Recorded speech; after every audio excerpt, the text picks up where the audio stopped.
Welcome to the Love is Our Nature podcast, where we discuss all things ranging from love, relationships, authenticity, fulfillment, to lessons from plant medicine journeys, inner healing, and living your truth. I'm not your teacher, I'm only your fellow student. Occasionally, you also get to hear some of my own healing process and journey back to love. The point of the program? That you take away at least one actionable piece of knowledge that supports you in expanding whatever aspect of your life your heart most desires. My name is Cesar Rodriguez. I will be your host, and I am honored to have you here. Happy listening.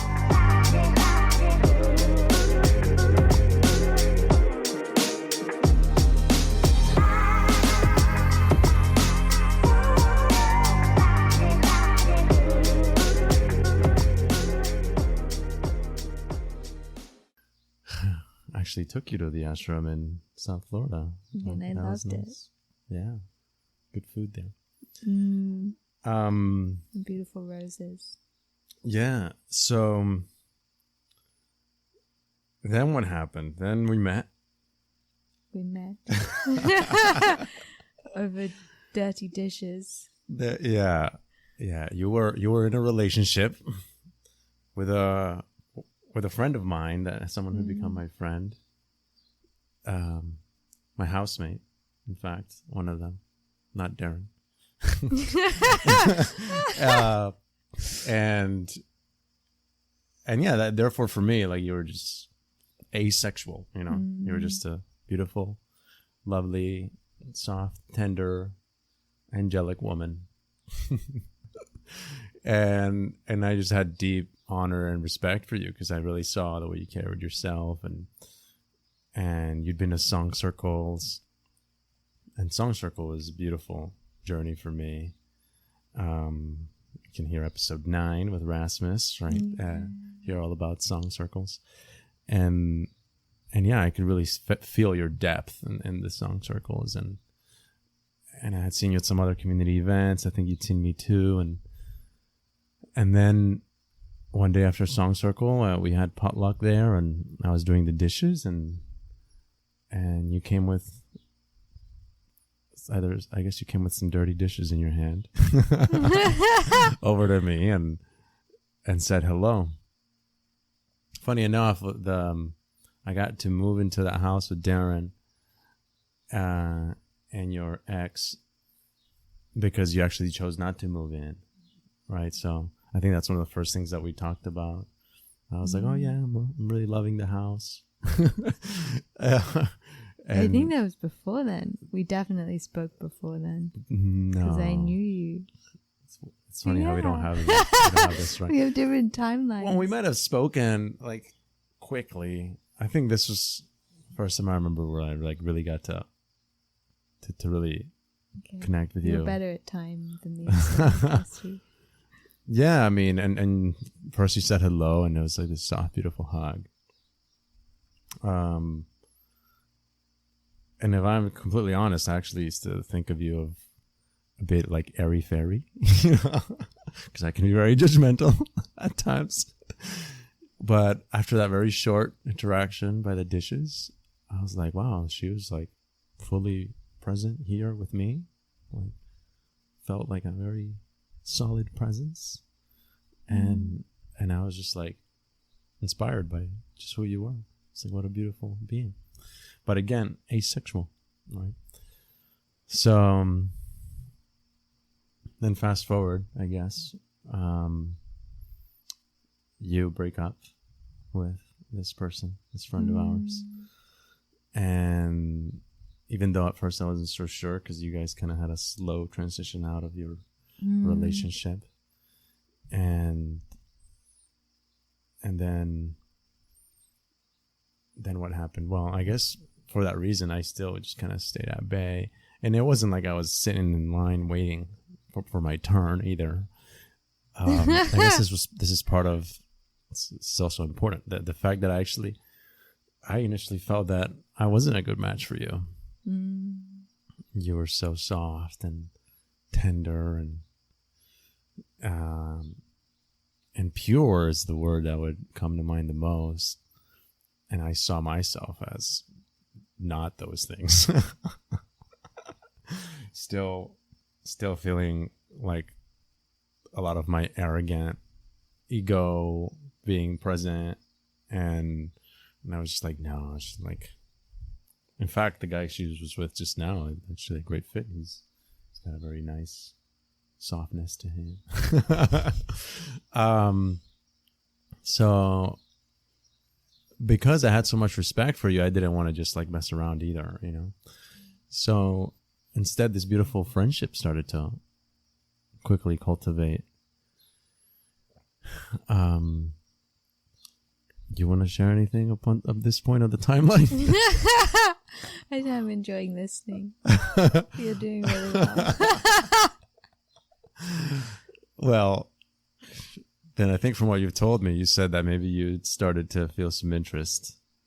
Yeah, it was actually very interesting. It was when that previous relationship, which was actually my first relationship out of this journey of celibacy for me. So there was also a lot of learning in that relationship. But we cut cords. Like we fully ended it. And with Caesar, I'd also kind of had the same. Like, he was just a friend.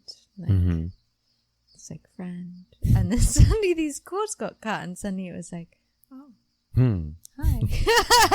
Yeah. Why do I suddenly feel really drawn to this man? When did you start feeling that? When we went down to Posada, or? Yeah, I before? guess it was then. Yeah, because that was very soon up. And I actually had I was planning to go back to Guatemala then, and everything was lining up, and then suddenly everything, like the flight I was going to take disappeared, and like it suddenly was more complicated. I was like, okay, I'll go on this trip. Yeah. I was like, oh. It was in that trip, it was 9 of us, right? With Stefan, Maiwa, Darren. It was a group of 9 of us that went down south, and yeah, that's also when I started feeling like this magnetism. But even before that, I remember, like, as a friend, I also had a huge appreciation for you, because the time started coming where Darren and I knew we needed to find a new place because the landlord was going to sell the house, and some friends had started to also move away. Some had already moved further south in Costa Rica, and it seemed like everybody was moving. And I remember we were having dinner with a group at one point before this 9-person trip. I remember thinking, and maybe I even playfully said something like, wherever we go, like wherever we move, like I hope Ellanah goes there too. Like, we can't go without Ellanah. And we even playfully said, Darren and Pippa, like, oh yeah, it'll be 4 of us now. Ellanah will live there too. I remember that. Yeah. I was like, oh my gosh, that'll be an amazing house. Yeah, and I remember feeling like, yeah, wherever we go, I just, for some reason, it like feels important that like she's there too. So she needs to come wherever we move. So anyway, we're in this 9-person trip, and then little by little, people start going separate ways in the trip towards the end, and it was kind of like 5 of us. Justice, Martin, and you and Pippa, right? And and we started getting together for meals. But yeah, anyway, I guess that's where we both felt some magnetism, though you were very good at not showing any of it. My mom always says I'm really good at playing it cool. Yeah, you're too good. Which I think is just naturally happens. Yeah, which is okay. Well, I also didn't think you were interested. That was like the theme then of the next period of time. It's just like, I didn't really think. Well, in that trip, I actually spoke to my friend Justice. You came up actually, and I was like, I don't know. I think she's too pure for me, and Justice actually pulled for you. He's like, no, she's got some sass in her. I was like, you think so? I don't know. Now you know. Now I know. Yeah. But anyway, there was a seed planted then, but still, like, I still wasn't sure. I was silly, I guess. But there was a couple things that moved for me that made big difference. It was right around the time that Darren and I did Authentic Relating, weekend 1 and weekend 2. And in between those 2 weekends, I think we were driving back actually from weekend 1.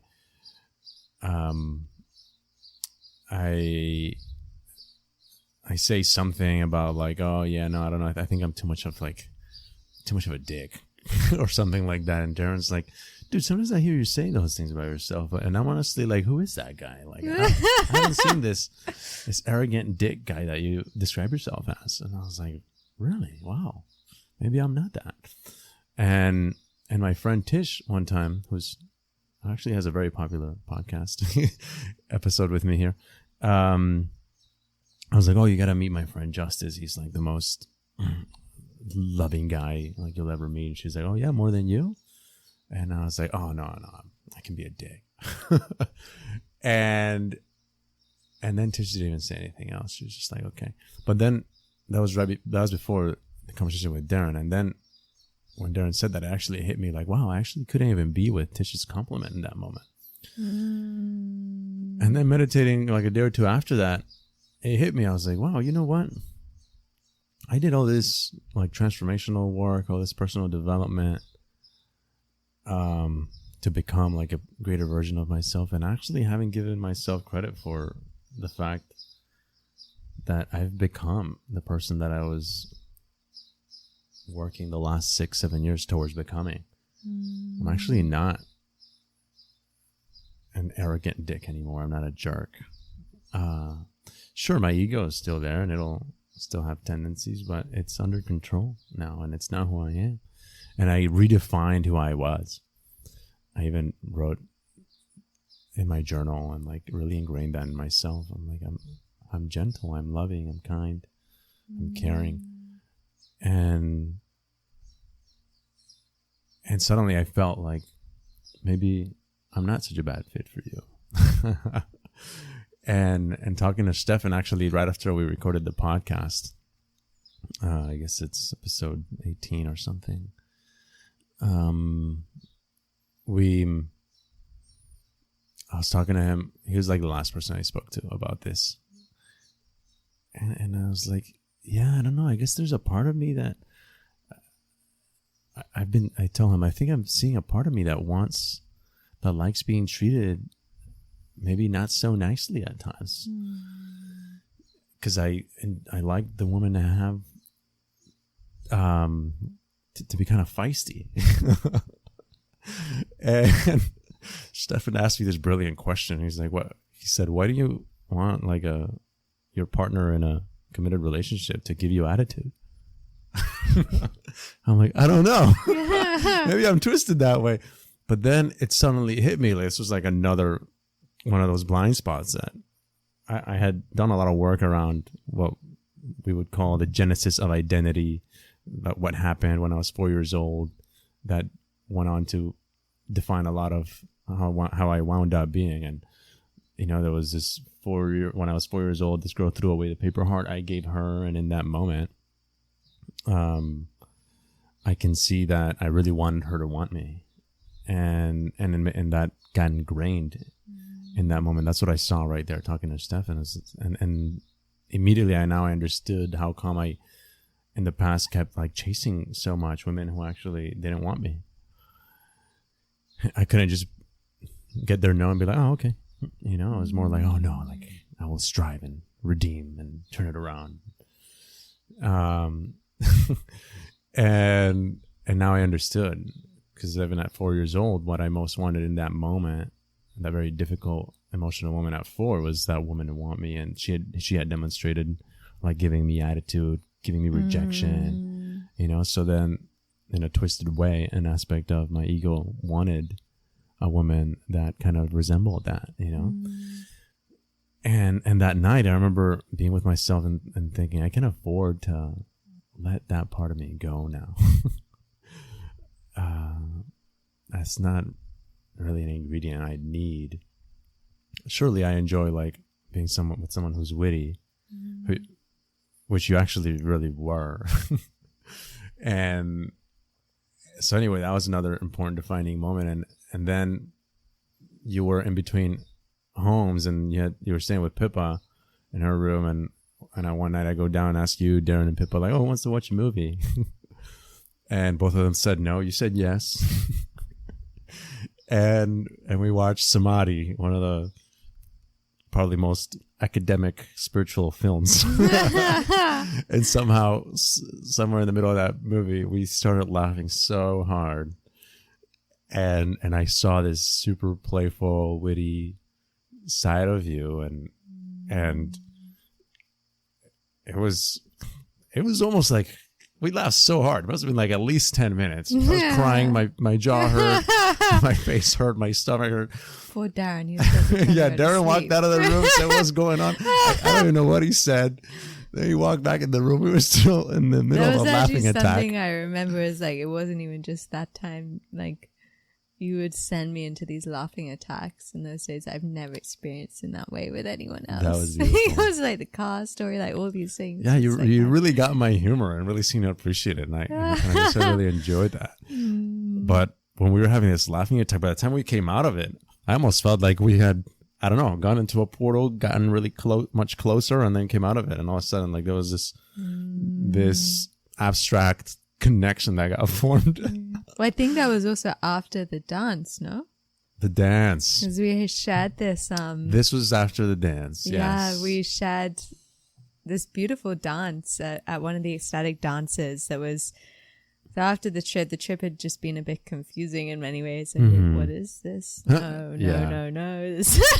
And then suddenly we were at ecstatic dance, and it was like towards the end, so the music starts to get softer. I had gone to 3 contact dance classes at this point. And then Caesar just suddenly like appeared and kind of centered. I approached non-word. He approached me and invited me into a dance, and it turned into this like beautiful dance of deep presence and connection, and like something opened in that moment, I felt, at least. Yeah, it was a beautiful moment of connection. In fact, our friend Alicia came up to me after the end of the ecstatic dance, and she was like, wow, like you and that beautiful woman you were dancing with, like I was watching you, and it was so beautiful. You made me cry. Thank you for touching my heart, she said. And I was like, wow, okay. I guess there was definitely something there. And surely I felt it, right? In contact dance, you're not meant to break the point of contact between the bodies. You just kind of feel to see where it wants to go. And the music stopped. We went into Darren's sound journey, and I never broke contact with you. I was wondering, I was like, I wonder if she thinks this is weird. I don't know. I hope not. Doesn't feel like she does. And I just held you from the back of your head through the dance journey, and yeah, that was before the laughing attack. Those were two pivotal moments. And then it was also like, if I do remember, like, this word confusion just came through before, and it was like an interesting time of like, and someone actually asked about this later on when we were in a relationship, about, wow, that's beautiful that you went from friends into this romance. And I remember after that dance, like almost like feeling this confusion in my being, like, whoa, like, what was that? Like, we've been friends all these months, and then what was that? Where did that come from? And then also playing out one of my old patterns when we were in the circle and eventually breaking contact because of fearing, like, oh, well, like, this might be too much for him, and I don't want him to feel like burdened by like needing to hold me or like pretend anything. And then just kind of like going to bed that night, but also being confused and like, whoa, and being in the kitchen and then being like, was he going to kiss me? Because that was really beautiful. And then, wait, no, he didn't.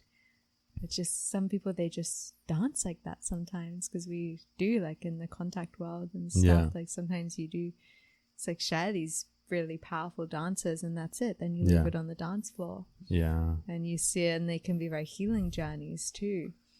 And so that was like a confusion in that, like, was that just a dance, or is there something that is shifting from friendship into something else? And wonder what he thinks, but I don't really want to say anything. Right. Yeah, no, nobody said anything. Shortly after that, interestingly though, I guess it was another synchronistic thing. I was supposed to, probably it was November 19th of last year, 2021, that I was supposed to go back to the U.S. for a visa run because it'd been my 3 months. But Pippa helped me get an appointment for residency, so now I could stay beyond that point. But I was really struggling with, do I go back and spend Thanksgiving with my family? Like, it's a very special time, which is the last Thursday of November. And something just kind of inspired me to like stay, and I said, okay, no, I'll just go back for Christmas. I'll stay longer. The fact that the house was being sold too, I was like, I'll just gotta make the best of the house for now. So I'll just stay. Our friend Alicia had a birthday celebration coming up too. So the weekend after I was supposed to leave, Darren had a trip to Posada to check it out to see if we were going to work together. So I joined him. Oh, wait. No, there was Authentic Relating. Yeah. It was Authentic Relating and Posada at the same time. So we went down for Authentic Relating and to check out Posada. So we were down there for like almost 10 days for the 2 weekends. And suddenly I start hearing that maybe you're coming with Annabelle. Because Darren and Annabelle were kind of exploring a connection. They'd been on a couple of dates.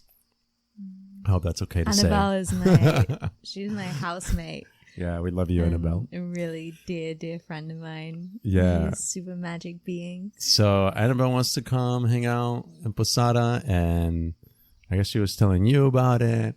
When I briefly spoke to you, you had said like, oh yeah, it'd be nice to maybe go down there and spend some nature time. Because the last trip had been so fun too. Yeah. And Darren had actually been inviting people to come back down again. Yeah. Like just like come down Yeah, whenever. like Come everybody. down. I was like, wow, it would be nice to like Yeah. be by the river again. Right. So when I thought that you were interested in coming down, I thought it was because you just wanted to be in nature again down there. And I remember thinking, man, I actually wish I would have taken her out on a date by now, like Darren has Annabelle, because then I would know. I know Annabelle's coming with a romantic intention, but I don't know why Ellanah is really coming. And I wouldn't have come down if Annabelle hadn't really wanted to go down to explore Darren. I think if I'd known that Caesar would like me, then I would have been like, okay, yeah, we'll go down and like have this time. But I was kind of like, had felt this connection and was like, well, now it feels even more awkward because because there's like this connection, but and then us two there, us third and fourth wheels. Yeah.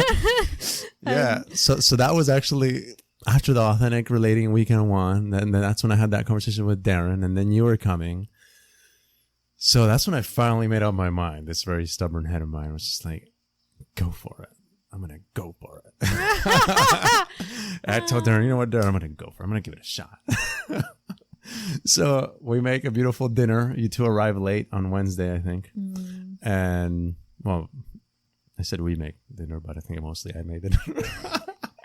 Darren's a very supportive, moral support sous chef. He's the kitchen DJ. Yeah, he plays amazing cooking music. Yeah, so we had a nice candlelit dinner, the four of us. It was already late. We all went to bed. And then the next day I was working down there at the retreat center. And throughout the day, I had started plotting this thing. So I make a playlist of beautiful contact dance songs that I thought were beautiful. And I said to myself, at one point, I'm going to ask her to go dance. So we're going to have a beautiful moment. And I'm going to go for it. So I told Darren, hey, Darren, if I disappear with Ellanah, don't go looking for us. So dinner comes. We eat. And then we're like, all right, let's go make a fire. The fire pit is by the Maloka that they hadn't used in a long time there. So I actually swept it during the day, too, because it was very dirty. I'd made my playlist. So I find you, and I'm like, hey, do you want to go get a head start? I'll show you the Maloka and the fire pit. You were like, sure. So I got my speaker, cue up the music, take the flashlight on my phone. And I was like, oh, look, there's the fire pit. You're like, oh, cute. Like, "Oh, there's a Maloka. You want to go see the Maloka?" You're like, "Yes." I wonder what it would have happened if I said no. No, it's not an option. And then we walked to the beautiful Maloka, and there's this little center altar there. I put my phone. I start playing the music on my phone and leave the flashlight face up because it was totally dark in there.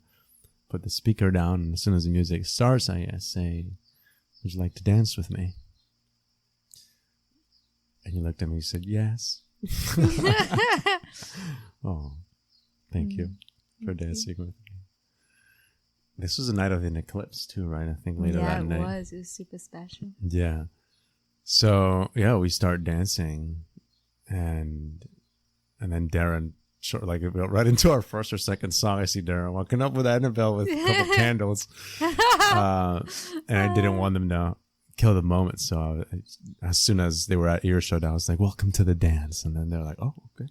And then I started dancing on the other end of the Maloka. So we still got to keep our intimate space there. And yeah, then it was magical.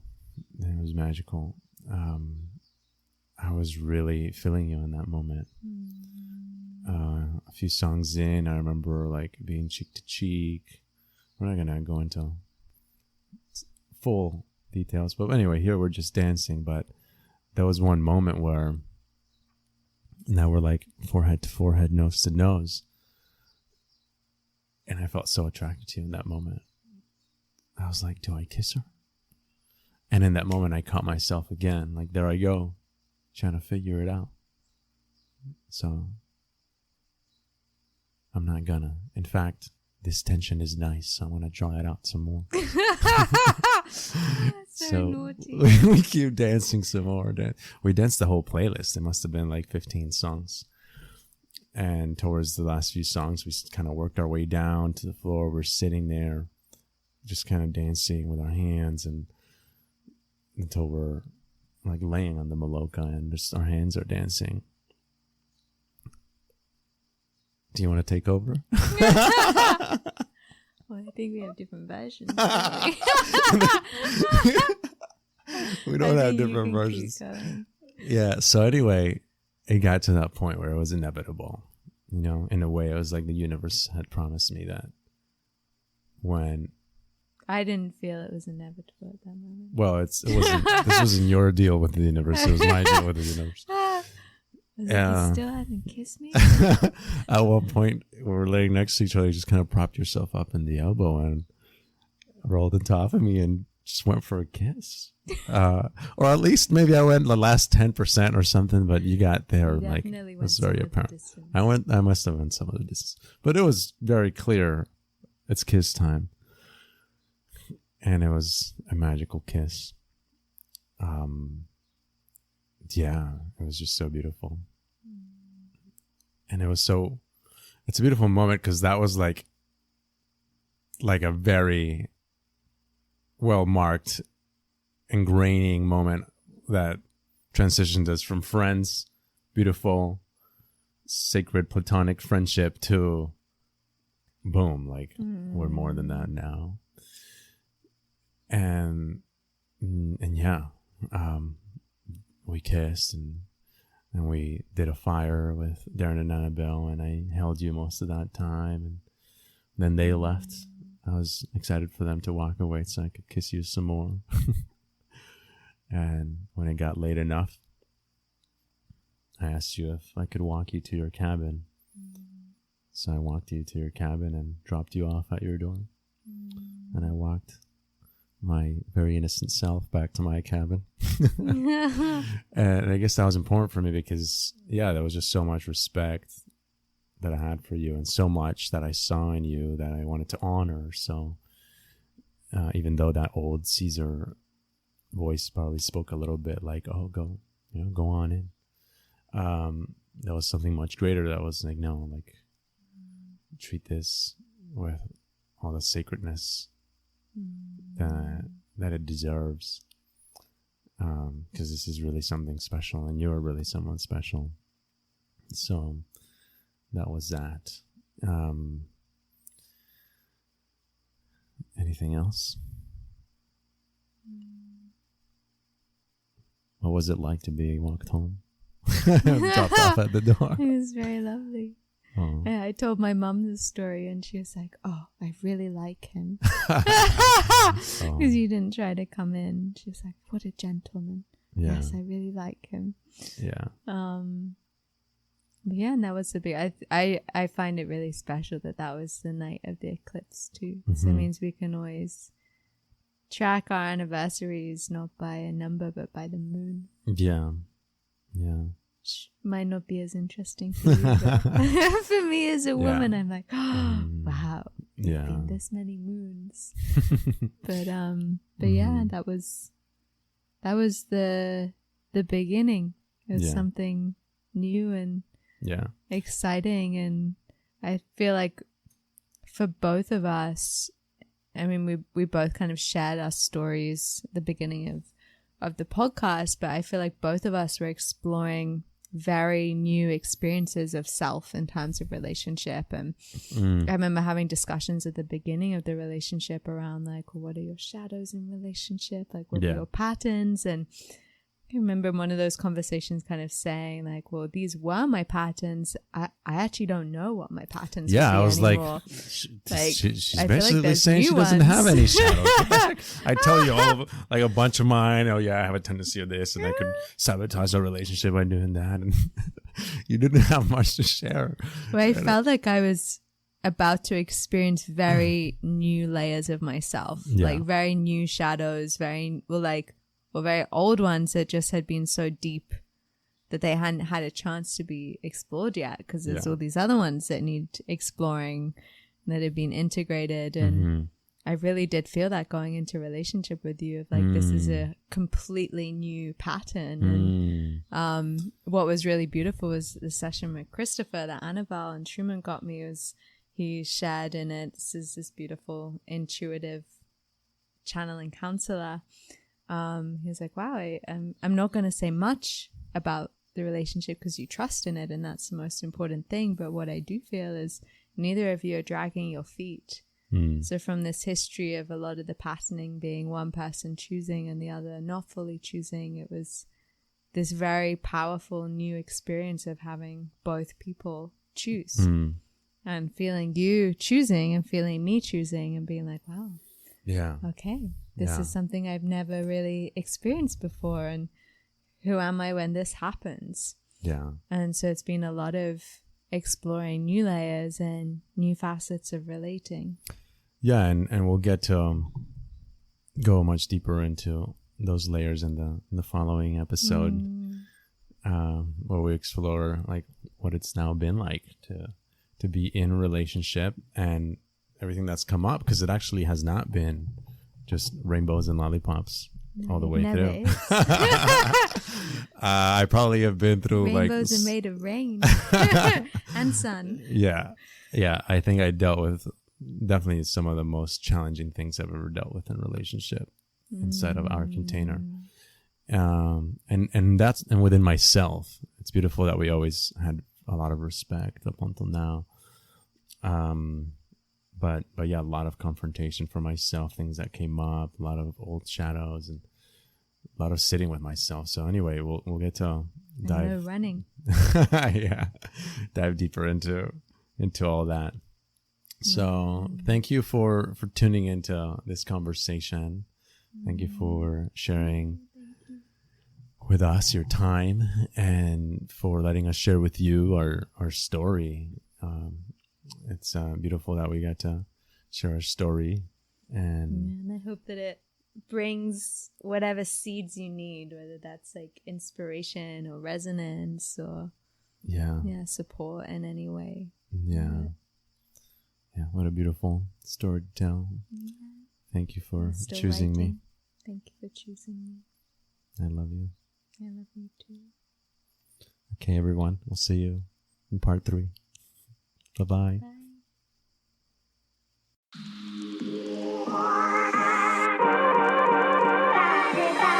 That is all, folks. I hope you enjoyed this episode. Thank you for being a valued listener. If you haven't already, remember to subscribe to the podcast in whatever your favorite platform is.